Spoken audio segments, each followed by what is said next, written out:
All right, so let's go. Yeah. All right. Hello, everybody. This is indeed Nate the Great. You're listening to ProTalk Wrestling live here on Spreaker, and I am pleased to have a very special guest here. We've been planning this for a while now. He has been a great independent wrestler from what I've seen. He has been one of the hosts of Pro Wrestling Off Topic with Zach Hagelbuscher. This is the veteran, Joshua the Architect Yaeger. How's it going, man? The Architect. You know, the thing I heard you say most during that whole introduction was has been. You son of a bitch. Has been? I don't know if I said He has been. He has been.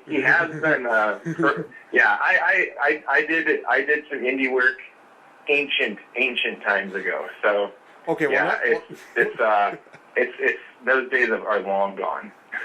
Okay, well now you're the one that made yourself seem like a has-been. I just said has-been on independent, but you made it better. But yeah, let's That's true. yeah let's start into that. Their independent days. How did you really get involved into that? Because I've seen you wrestle a couple times back when I was interested in the UWF, but you did a little bit of wrestling beforehand, if I'm not mistaken.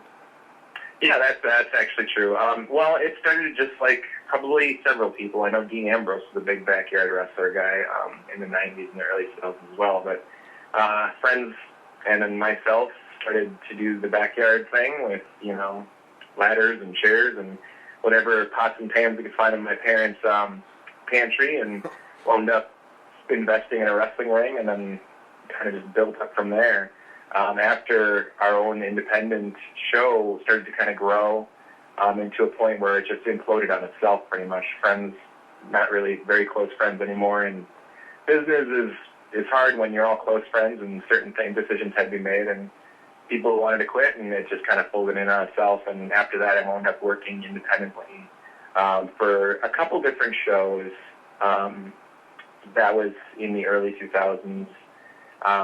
There wasn't exactly an illustrious indie career by any means, but I have been in the ring with Jerry Lynn. That was at Packerland Pro Wrestling in a more or less like a battle royal type match.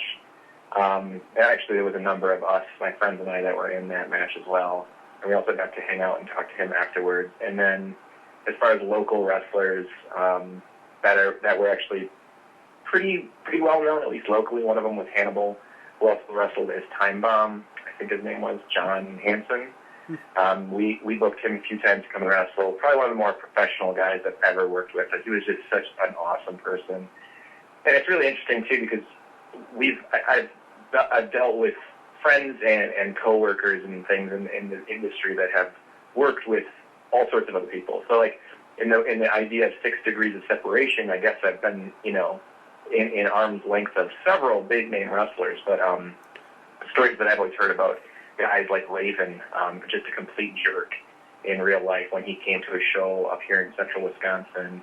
I know there was some other guys that had come here. I can't think of anybody other than Jerry Lynn.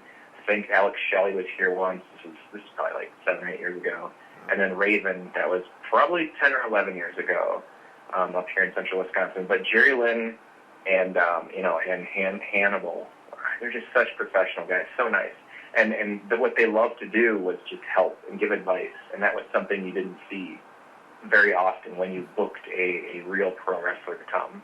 And you know, they came in and they know they're getting anywhere from $2,500 to $5,000 for their, 15-minute appearance, where everybody else is getting $10 or less, or a free T-shirt or a tape or something to come and kill themselves in this like indie show with, in front of 50 people to 250 people or whatever.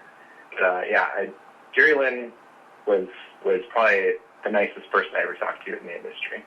That was awesome. Do you have any favorite matches from your independent days? Because I can name one that was kind of offhand, but then again, I haven't seen too many of your matches. But do you have a favorite matchup that you remember back in the independent days?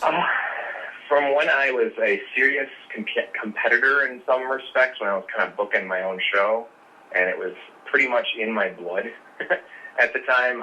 In the year 2001, I wrestled one of my best friends in the industry. His real name's Pat Dunn, and he wound up going off to the Marines and really a career kind of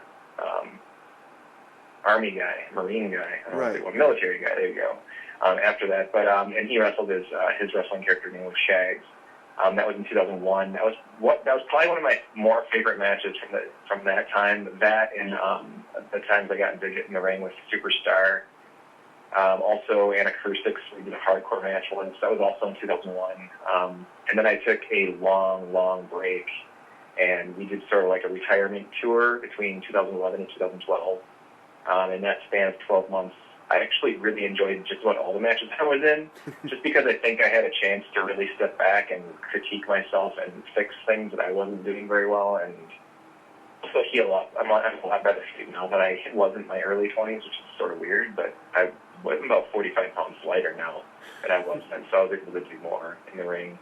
But I'd say my favorite match probably of all time is the main event of our reunion show that we just did in 2012, actually. That was a triple threat match between myself, Seth Venison, and Superstar. That was probably my favorite of all time. I think that was a really good match. Yeah, I remember back in when you were working with UWF, I was just starting to get to know guys like, DJ Riley, Steve Yaeger.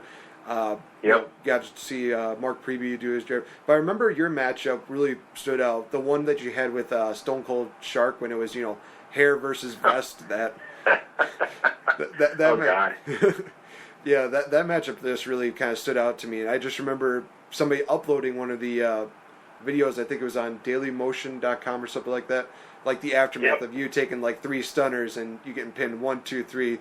You were all loopy and unconscious, and Shark's just shaving your head, and you just wake up saying, "Did I win?" It's like, no, you didn't. Yeah, that was funny. My hair had been receding and thinning for years, and I just said, I never had. At the time, I was shaving my head all the time. But when someone asked me to come, when they booked me to wrestle, when Steve actually got in contact with me, and he's like, "Hey, you're really about coming back and doing wrestling?" And I'm like, I would, but I've lost so much hair. And then we thought it'd be funny if I grew out my hair for like 4 or 5 months, and then we had a hair versus like hair match or something like that, and then I'd have my head shaved.